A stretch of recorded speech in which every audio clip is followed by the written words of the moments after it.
Good evening, everybody, and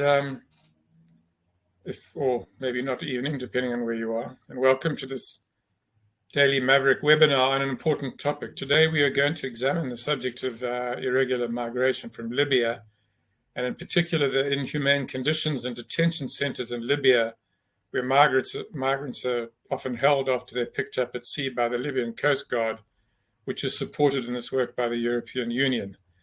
We are going to look at this distressing phenomenon through the eyes of Urbina, the director of the Outlaw Ocean Project, director and founder, a non-profit journalism organization based in Washington, D.C. that focuses on environmental and human rights concerns at sea globally. Ian is a distinguished investigative reporter based in Washington. He has received various journalism awards, including most notably a Pulitzer Prize and Emmy nomination, and recently his second George Polk Award for International Reporting with The New Yorker. His most recent series, The Outlaw Ocean, chronicles a diversity of crimes offshore, including the killing of stowaways, sea slavery, intentional dumping of waste, etc., illegal fishing, the stealing of ships, gun running, stranding of crews, and murder with impunity. He has reported from Africa, Asia, Europe, South America, and the Middle East, much of that time spent on fishing ships. Ian and his colleague Joe Galvin recently wrote an excellent series of articles in Daily Maverick, which I strongly recommend you read if you have not done so already, on the detention centers in Libya for migrants, which we are going to be discussing today.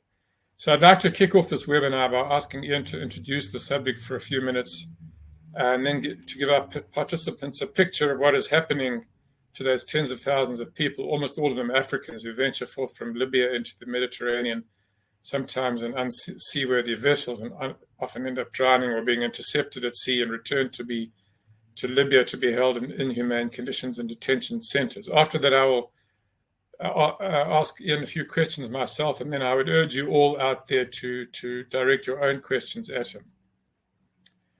So Ian, fire away. Yeah, thank you, Peter. First of all, thanks for having me. I guess I'll just talk very broadly about the organization I run and this line of reporting specifically. I'm based in Washington, D.C. I spent 20 years at the New York Times and then left and created a small nonprofit journalism organization. We have a staff of 10. We produce these sort of long-form magazine, newspaper-style stories aimed to be narrative and investigative. They're always international and typically reported offshore. In this case, in the story of migration, crossing the Mediterranean or attempting to, our initial interest was to take a look at this strange institutional entity called the Libyan Coast Guard. The Libyan Coast Guard is distinct from any other Coast Guards on the planet, and historically in that, where Coast Guards typically face outward, their mission is really to defend their native country's shoreline. The Libyan Coast Guard largely faces inward, which is to say they face toward Libya. They're founded, equipped, trained, and their raison d'etre is on behalf of the EU. And their real purpose is to stem the flow of migrants crossing the Mediterranean. So that interested us from the Outlaw Ocean perspective, in that there was this strange proxy on-water force that was doing something quite unusual. Turns out they were also doing something quite brutal and largely illegal. And we wanted to sort of tell the story of what that was, and to some degree, how the EU has, in many ways, over the last 5-6 years especially, created a war on migration. I don't mean a war on migrants, and I'm not speaking literally here, I am speaking metaphorically, but the thought here was that if you view what's happening on the Mediterranean from a high altitude, and you think of the three key armed forces that are involved, you have an air force in the form of Frontex. These are planes and drones that are EU funded, and Frontex is the border agency of the European Union. And these planes and drones have, again, one sole purpose flying over the Mediterranean, which is to spot migrant boats and to call in the coordinates so that those boats can be stopped before they reach European shores. So you have an air force in the war on migration. You have a navy in the form of the Libyan Coast Guard, again, funded, founded, equipped by the EU, and with a very clear purpose, which is to stop migrants, ostensibly under the the notion of rescuing them from drowning, rescuing them from human traffickers. But truth be told, these are arrests more than rescues. These migrants typically do not want to be stopped. Secondly, they're in international waters, not national waters. So this is not a rescue effort. The third armed force, so you have an Air Force, a Navy, is the Army. And this is the on-land armed players who are involved in this overall effort. Those armed players largely consist of half dozen militias that operate within Libya on land, largely in Tripoli and the surrounding areas. And that's where you have this dozen migration detention centers, which are prisons and unusually brutal places and unusually opaque places. These are places where the main financial mechanism for their operation comes from the extortion of their captives. For you to get out, typically as a migrant, most of them being sub-Saharan migrants, you have to pay a certain fee, and these folks don't have the money on them, obviously. They're migrants, so they're calling back home. And the abuse that occurs, violence, rape, sometimes murder, so as to apply pressure to drive that price up, is well documented, not just by us, but by the EU, by the UN, by Amnesty, Human Rights Watch, etc. So I think one of the key points that we set out to make was that we need to stop thinking of this phenomena as existing in silos. Oh, what happens on the water? Well, that's just the Coast Guard. What happens on land? Well, that's the Libyan government's fault. What happens in the air? Well, we're patrolling so as to conduct rescues. If you dispel with that sort of siloed way of thinking and you think of it all together and what is their funding mechanism and their purpose, you see something a little bit larger and more worrisome. The last thing I'll say is I think it's quite an important topic because, again, viewed on a high altitude level, what's happening in Libya, whereby you have the EU essentially outsourcing its policing of migration to a failed state, namely Libya, is the same thing that's happening on the US southern border. So you have a developed, wealthy nation, namely the United States, outsourcing the policing of migration to a relatively failed state, namely Mexico, and the keeping of the migrants that are attempting to get into the country in this third-party state so that you can evade the standard norms that exist in legal, ethical, etc., humanitarian norms that exist in Europe and in the United States. You can get around those if you house them outside your borders. And this, I think, is really important when you think about the fact that in the next 50 years, we're predicting 20 to 30 million climate migrants will be seeking to change their location, whether they're crossing the Mediterranean to try to get to Europe or they're crossing the southern border to get into the US. And so this notion of outsourcing the handling of that problem and doing it so poorly is one that's really timely, considering it's only going to get worse. Okay, thanks very much for that introduction, Ian. Pretty worrying situation.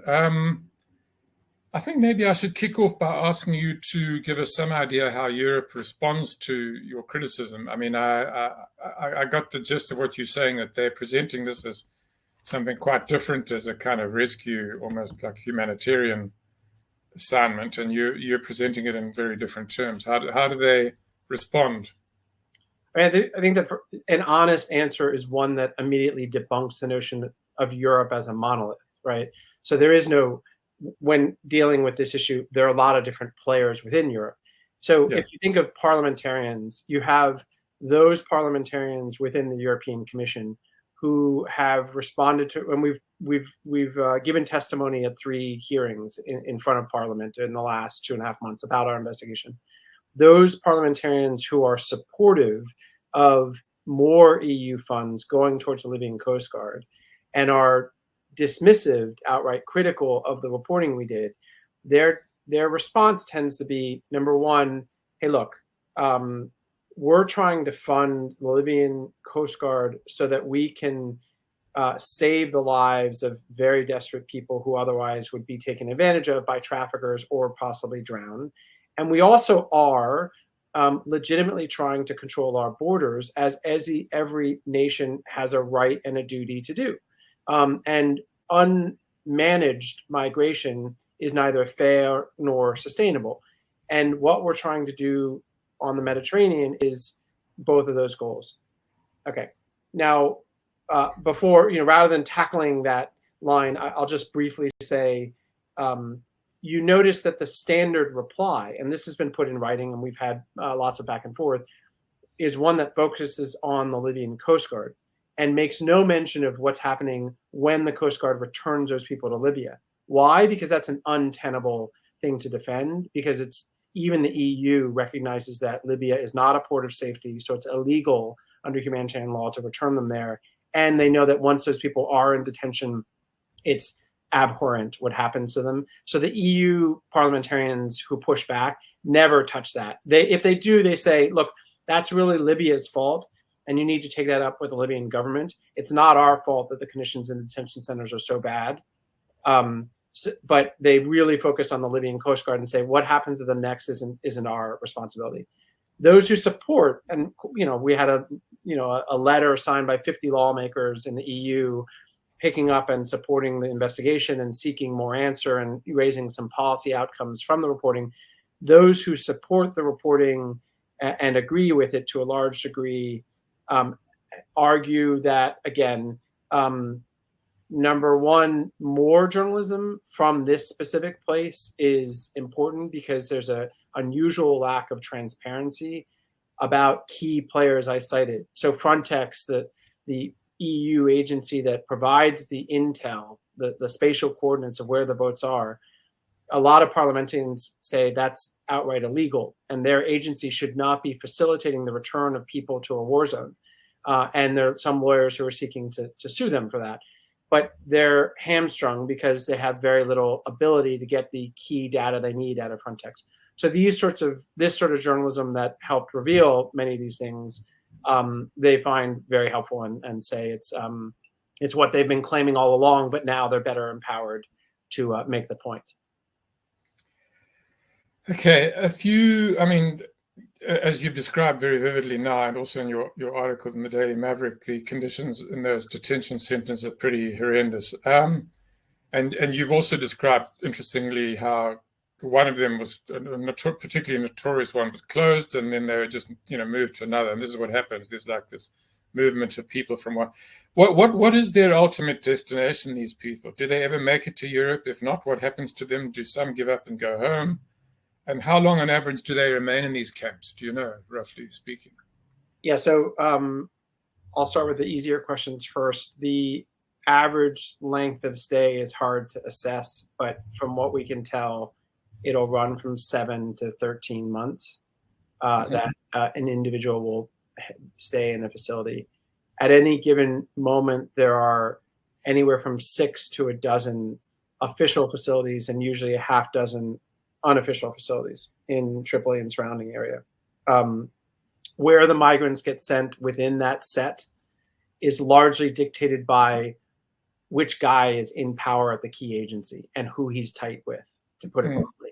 So Al-Mabani, the largest and most notorious, the one that we focused on and ultimately got closed, it was the major recipient of most of the migrants because its patron was running the agency called DCIM, which is what decides when the Coast Guard boat comes in with 200 migrants, where do they bust them? Well, this guy's cousin is over here. There's a lot of money to be made, so he directs the traffic there, and that's how it works. Mabani's been closed, a new one's open. The new guy in power, they all go to his facility. It's just that how. Where, to your question of when the migrants do end up getting detained, do they ever get out?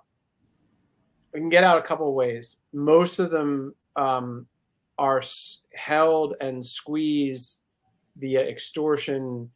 Guard walks around and says, here's a cell phone, you can call loved ones, it's 500 US. It's just quite simple and open. Sure. If you want to get out, you got to call, you got to get how you wire the money. That usually lasts for a while. If a migrant just simply doesn't have anyone who can up the money, then they hold them for a while. Sometimes they beat them. Sometimes they sort of try to up the pressure to see how desperate they can make them, and maybe they'll cash them in.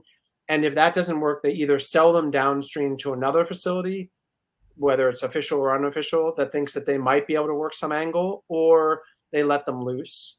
The other financial mechanism that the migrants are used for is forced labor. So agriculture, construction, sex work for the women is not uncommon and not illegal in Libya. So these folks are used in that capacity too. When they do get released, if they get released either by paying or otherwise, then they usually end up in Gargaresh, which is this huge slum where a lot of them reside, and they attempt again to cross. Some of these folks have tried 3, 4, 5 times to cross, and they get sent back, and because desperation back home is so acute. And yes, last year I think we were looking at 20, 25,000 migrants arrived to mostly Italy. At the height, we were looking at 500,000. So the numbers are way down, and that's largely because the Libyan Coast Guard is capturing them and putting them in prisons. But some of them do make it, and when they make it, there's a whole process on the Italian side. If you're launching from Libya, you're probably aimed at Italy because that's the closest land point. And if you make it to shore, and the Italian officials know, well, that's one scenario, and you run through a system. If you make it there and no one catches you, then you're on your own, and you can sort of make your way through Europe at that point. Okay. So very few of these ever end up returning to their countries of origin, I guess. Yeah, a very, very small sliver gives up and goes home through traffickers, and an even smaller sliver goes to the UN and says, hey, look, I'm ready to return home. Could you put me on a plane? And officially there is a mechanism for that, but those flights haven't been running for years. Okay. And what is this? I mean, what do you think the EU should be doing? I mean, should the EU be, I mean, it seems like at the end of this process, the only way the EU could change its attitude is to say, well, you can come in, because this is a way of, basically an elaborate way of stopping them. I think there are a bunch of things, but before I answer that, I'll just take one step back. If you look holistically at the various ways that the EU and led by Italy have attempted to change the playing field that is the Mediterranean, one of the key things they did was they weaponized port administration specifically so that they could squeeze the NGOs, Doctors Without Borders, for example, or Mediterranean SOS. And there was a half dozen of them at one point that actually ran true rescue operations on the Mediterranean. And one of the things that the Europeans wanted to put an end to were those guys, and they succeeded. They changed the geography of the space and gave the Libyan Coast Guard 90 miles of jurisdiction rather than 12. So now the Libyan Coast Guard can come way further out into the high seas to capture these folks. They bolstered the intel from the sky to empower the Libyan Coast Guard so that they would get to the migrant boat first. And then if the Doctors Without Borders boat got to the migrants first, picked them up, and then took them to an actual port of safety, which means Europe, then what the Europeans and Italians did, especially, were they locked down the boat and they arrested. In fact, there's been a conviction of a aid worker captain. And so to answer your question, the first thing the Europeans could do is, stop weaponizing port administration and stop squeezing NGOs that are doing true rescues. But to your question of what's a fair, sustainable way to control migration, a couple of things. One, it's not sustainable to outsource this to failed states. That's a formula for like human rights abuses and illegal behavior. What may be more of a longer term formula is, number one, longer term and more ambitious is, if you have a stampede coming at you, raising and thickening the wall doesn't cut down on deaths from crushing, right? Like that's not the solution. You've got to figure out what's causing the stampede and try to mitigate the flow. So they have a stampede. They probably need to, if they're spending $500 million per year on putting, arms and SUVs in Libyan hands, some of those resources should probably go towards the push factor countries where these migrants are coming, and try to bolster programs that help allow them, encourage them, deter them to stay, right? To stay where they are, to stay put, and more mechanisms for sending them back home while they're en route or when they end up in Libya. That's point one. More short-term and sort of mechanistic is, if the EU is going to fund the Libyan Coast Guard, they have to tie that funding to the detention facilities and say, okay, unless you improve what's happening in those facilities, we're not going to keep giving you all these toys and money for your Libyan Coast Guard. You have to show us that they can only go to 5 facilities. We get weekly visits. There are reports. There's transparency, and like a normal governance structure of detention.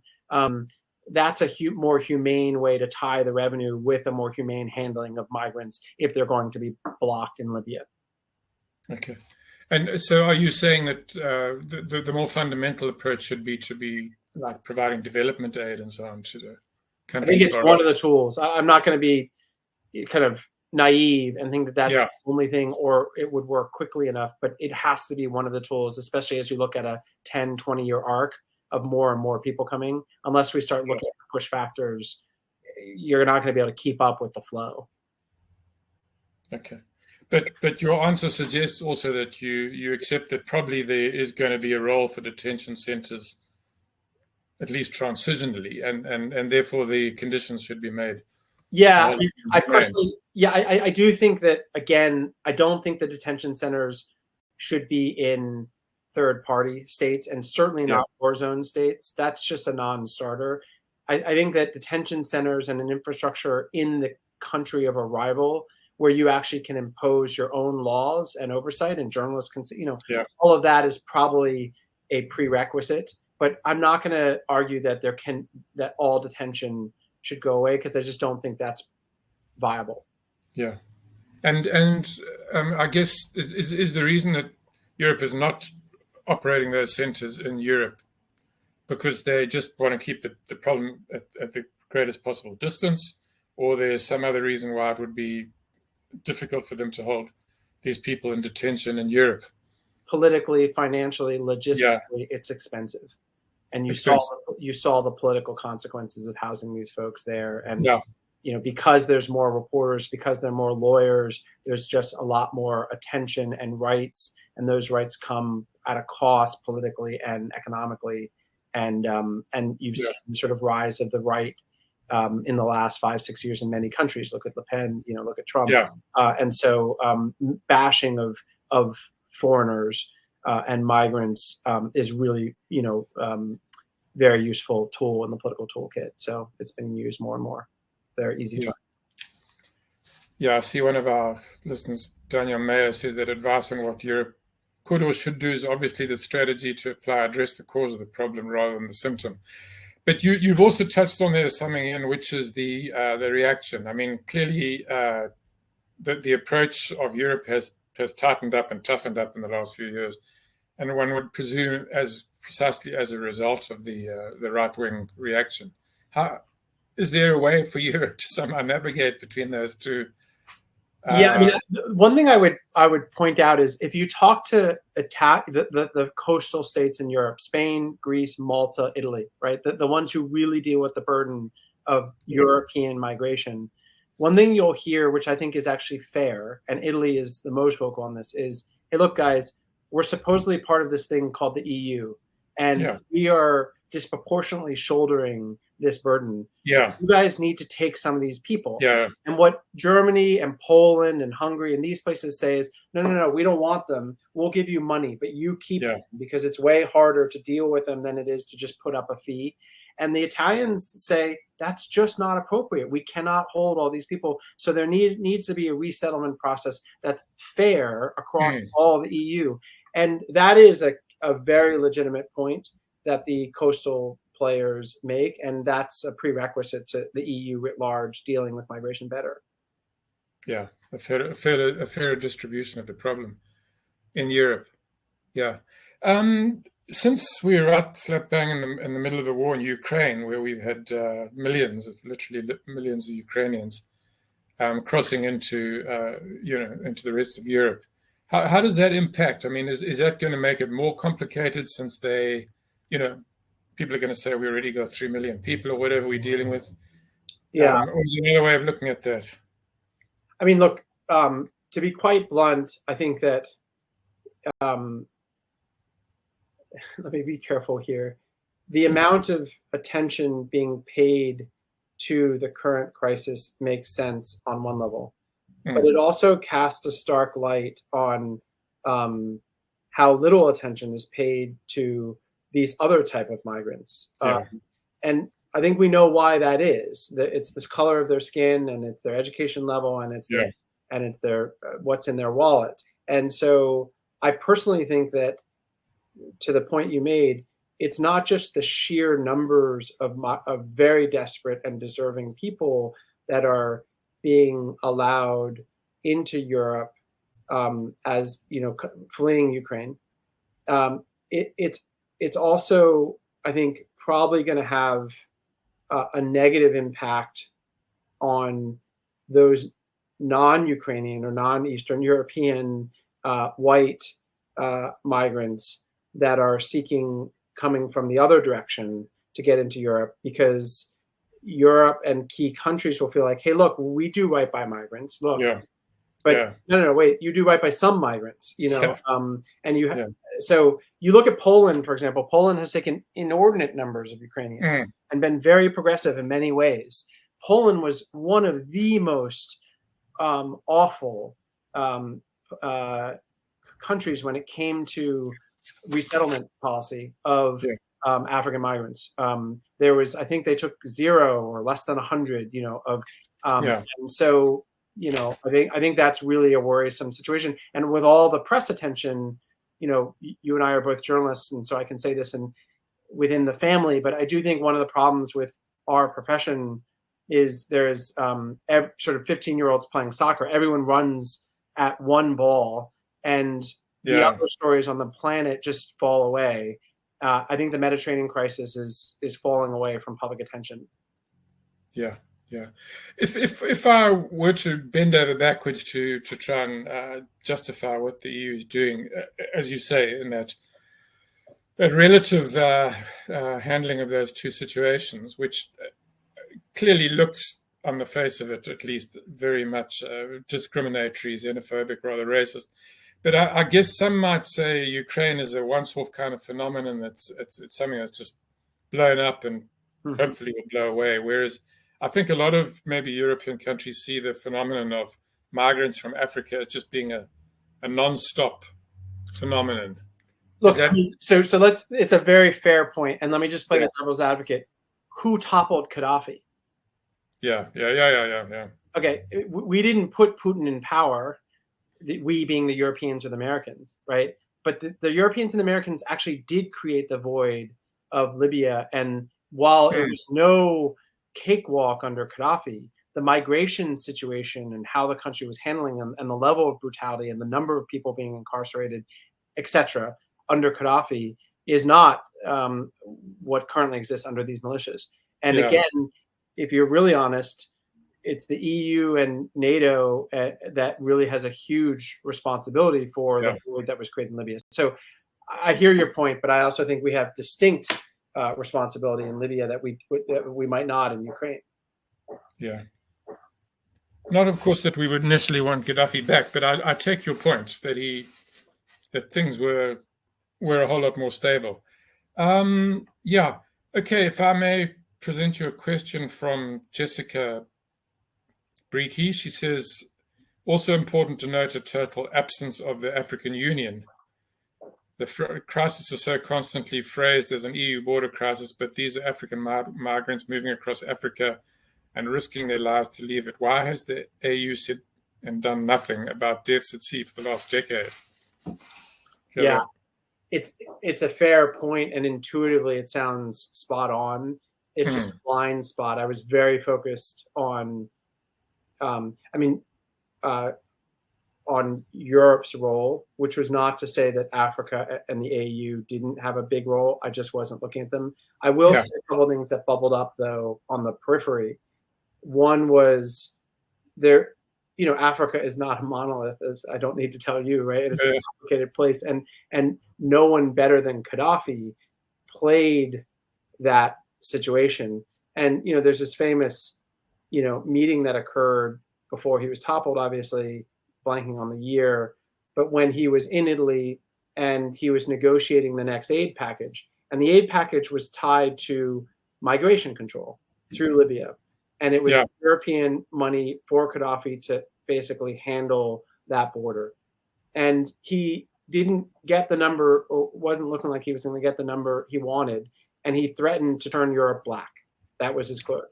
And so it's just, you talk about the political leveraging, and this is the same person that, in other stages and other moments hailed himself and his country as the sort of standard bearer of Pan-Africanism, but he's playing the different parts of Africa and the different races within Africa off each other to get certain fears out of the EU to increase his coffers.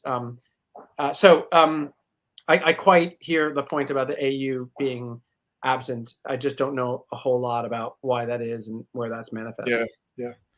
Nomvula, limited question. I'm not sure if you haven't already answered it, but let me put it anyway. What is the responsibility of the AU? Surely the AU must carry some responsibility for the human rights abuses and for return of the migrants to their respective countries, which is developing the point to some degree. You know, what happens in Tripoli and, you know, the interior of Africa, which I think has been addressed in AU summits, but never, it seems to me, very conclusively, you know.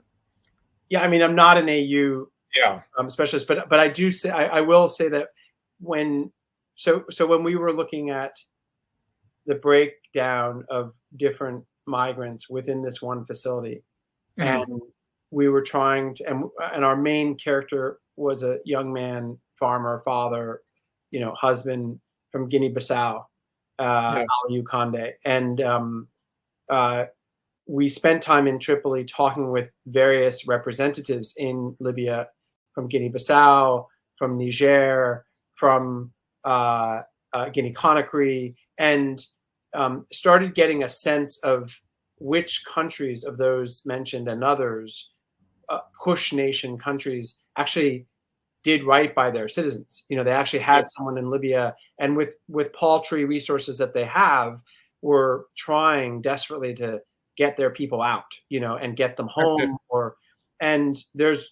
It was a sad story. Just put it that way. You know, there was very, very little actual help coming from these nations, whether they didn't have the capacity to have an ambassador or whatever conflict there, and there just isn't the money to do it, or whether they had someone and they were living high on the hog and not really doing much because they had a good post. I'll leave that to you. Okay. David Babuka asks, what are the trends, males or females or kids with specific reasons when caught? I'm not quite sure I follow what exactly. Does that question?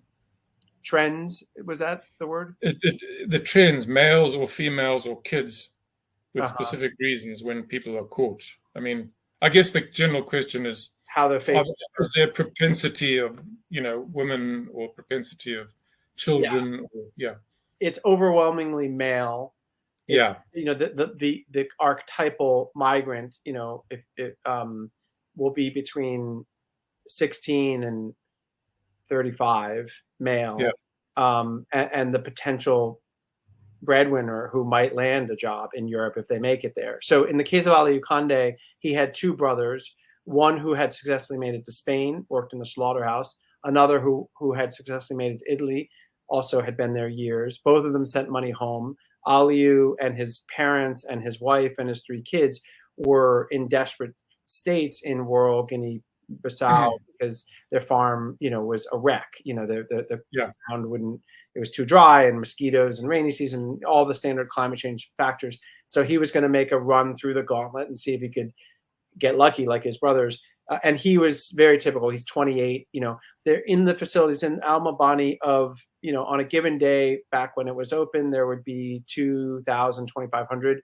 There might be 100 females. There might be a dozen or less under the kids under the age of 12, some babies even, and then the rest are male. And you have a breakdown: Sudanese, Guinea-Bissau, Guinea-Conakry, Nigeria, Niger. You have, interestingly, a pocket of Bangladeshis. A lot of the Bangladeshis and Sri Lankans come to work the oil fields in Libya, and then they get treated horribly, and they try to make a cross, and they get captured, and they end up in detention. But that's the breakdown. So quite heavily West African. Yeah, interestingly.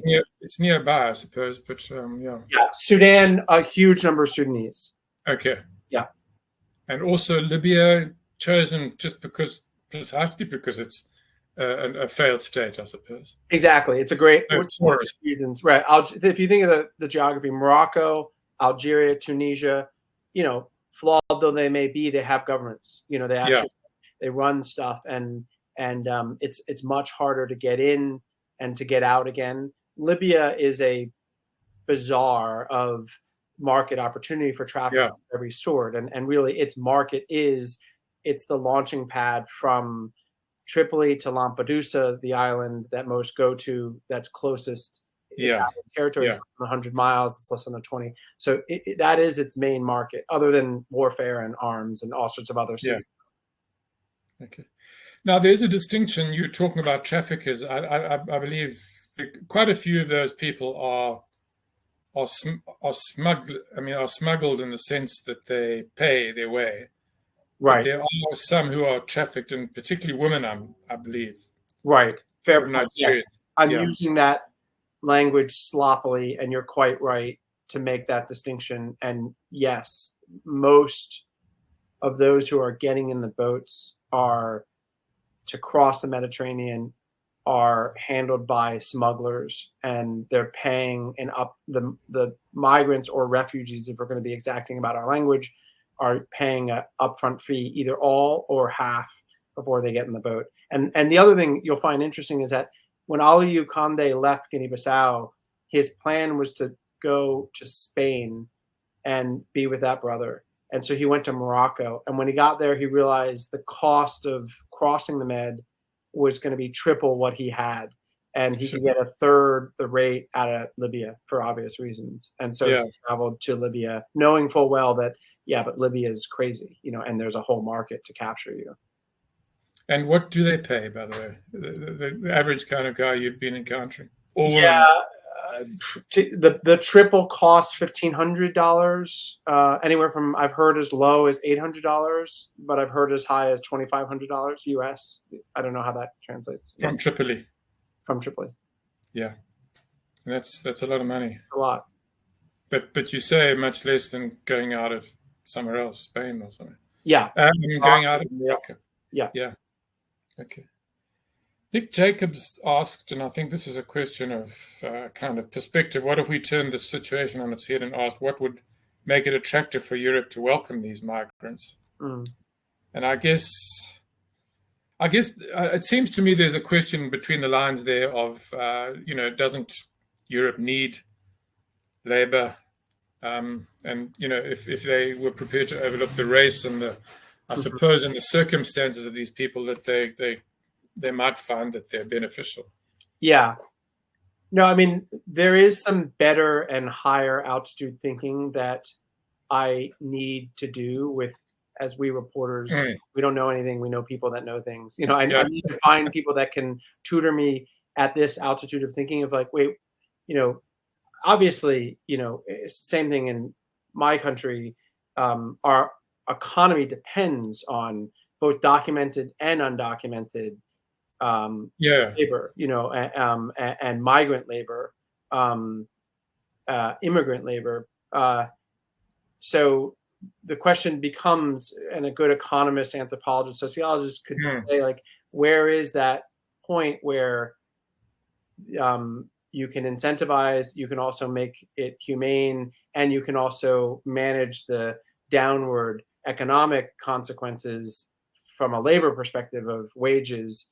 Unions have a reason that they're often trying to say, hey, look, employ local, employ here, and keep the wages high. Don't undercut livable wages here by paying undocumented.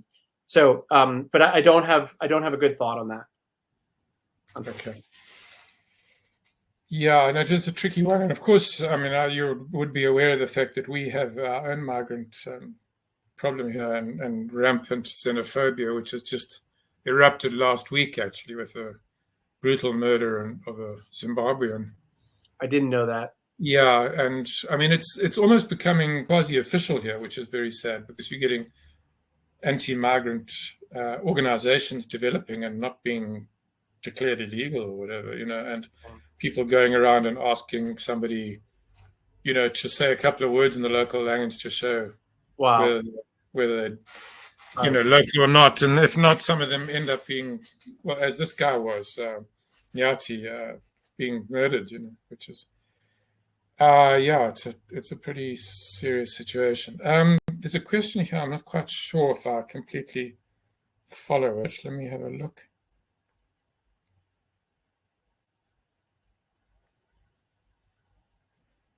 Yeah, this is a question. Yeah, I'm not sure I can go into all of this. It's really about female migrants working in brothels and so on, which I guess this questioner is suggesting that might be something that they're doing on purpose. But I think what we're seeing in Libya is exploitation of women, as you said, often to be sexual workers, etc. Yeah, this is not a decent target to have a conversation about Yeah, ethics and politics of sex work. This isn't yeah, sex work. This is something else entirely. So yeah, there are not these female migrants that are attempting to traverse Libya are not there seeking that kind of work. And yeah. it is perilously legal. I mean, there's an organized program in Libya where Libyans can show up at detention centers and check migrants out like a library book for a certain amount of time. And when they do, they pay a fee to the facility to have those people. It can be a day, it can be a month. And they pay a fee to the facility, and then they can use that worker as they see fit. And they also are responsible if that worker escapes for that worker. Well, I mean, that is slavery, that you can't be buying people of that. Yeah. And that's where that program is often where the women are taken out and then used as sexual slaves. Yeah, yeah. John Graversgaard asks, what about the dead in camps and at sea? Is there any registration so the families can be informed? And I guess we could broaden that to ask, I don't know if you have that kind of detailed knowledge, but to what degree is there any kind of attempt to communicate with the family other than traffickers, calling up home to demand a ransom, Yeah, I mean, there's a really great piece by a journalist, a Spanish journalist, and she worked with a New York Times guy, a former colleague named Nick Casey, and they did a profile month and a half, 2 months ago of this fascinating character in Spain who is a guy, I don't know if he's Moroccan by descent, but he speaks a bunch of languages, and his business is to help identify the bodies of died, migrants. And then he actually also helps the families get the body back home, and he, for a fee. There are there are these individual characters, of which there are very few. The main entity that does that work in Libya is the UN, and they really pick up the bodies when they wash ashore. Yeah, it's a regular occurrence. And there's a huge cemetery which we talk about in the story, which is where Aliyu got buried ultimately, which has thousands of unmarked graves, and they're all migrants. And it's the one place that all the migrants that don't get identified get put. And we've seen that grave site because we looked at satellite imagery over the last 6 years, boom, to the tune of about 10,000 grave sites, unmarked. But when the UN can identify a dead body, they make some attempt to get in touch with the family. But again, it's not very effective or robust. Okay. And you're saying your particular contact died, huh?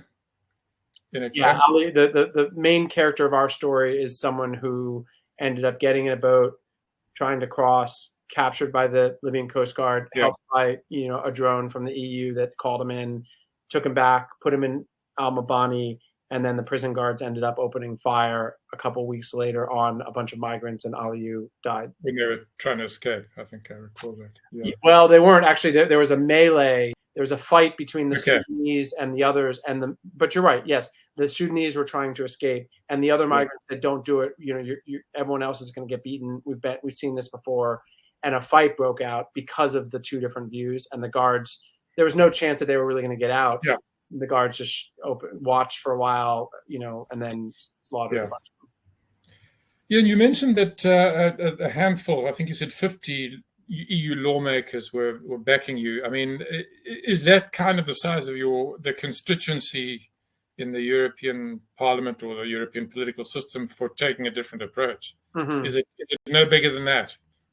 Well, and I should be careful with my language. You're just quoting me. It's not so much that they're backing us, but that when we put the story out there, they came out of work and said, hey, look, we've been working on this, and this story really provides new firepower for working on, because there were some things revealed in there that other parliamentarians had been denying, that actual dollars were going towards certain things.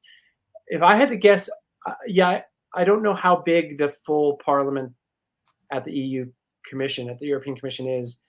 But my impression is that 60, I'd say those who are really looking at this issue closely, very hard, is probably a dozen. And those that sort of in principle support it, but don't actually put their staff on it and are actually, doing work on it, but they will sign on to a letter is probably 50 or 60. Okay. So it's quite a tough political environment. Yeah. Are you going to be doing any more on that? We put Libya down. We've shifted to a next big investigation about the Chinese global fleet and abuses of Chinese fishing boats. We're still working sort of on the side on a couple of smaller things. Another documentary about one of these characters who does identify the bodies. And that sort of thing. So small stories, but no huge investigation. We're still, we were called to Parliament next week. I think I testify again before Parliament, and we're still trying to present the findings whenever asked. Okay. I'd like to ask if anyone out there would like to ask any more questions. Please do. On the chat function. Sorry, I should have mentioned that earlier. Okay. Ian, would you like to kind of conclude, to wrap it up? Yeah, I mean, I will put in a note that is highly self-serving. So, sure. Guilty as charged. I think, there is a real role in the best of worlds that journalism does and should play, especially on these sorts of topics, which are very hard to report. We had one of my staff was on a Doctors Without Borders boat for 5 weeks, chronicling that part of the story. And I took a team of 3 others and myself to Libya, and we ultimately were taken captive and pretty horrifically beaten and held in a black site for a week before we were rescued by the U.S. government. This is not easy reporting to do. It's dangerous and it's extremely costly. And it's why I think the major news outlets don't do much of it anymore. So I would just say, it's really important to support this kind of reporting, whether it's us or other entities. But I guess I would also just say, I think the large thinking of this, one of the real goals was to help the public writ large think of this in the widest frame, as not just something that's a Mediterranean problem or a European problem, but a climate crisis problem and a global problem, and not just about. It's not really about African migrants. It's about people moving from one place to another and how that's going to be managed. So I would just sort of say, if there's a single takeaway, that's where I would love attention to go. You're seeing it as a kind of dress rehearsal for the huge migration that's coming with climate change. Yeah, that's right. I would just have to say, as a freelancer at the Maverick, that it's fantastic for us to have access to what you've done. As you say, it's quite difficult, maybe impossible, actually, for many media outlets to do that on their own. So it's great to be able to tap into your work. So thanks very much, and I really do appreciate it. I think everyone appreciates that. Yeah, and I should also just, sorry to cap off, say a special thanks to the Daily Maverick. I mean, we showed up sight unseen, and there was a real leap of faith by the editors at the Daily Maverick to take a look at what we had produced and make sure that they thought it was credible, and they did, and gave it a lot of attention, and good editing and good exposure, including this event. So I appreciate that. Great. Well, good luck in the future, and take care, I would say. Thank you. All right. Okay. Talk to you soon. Bye-bye. Bye.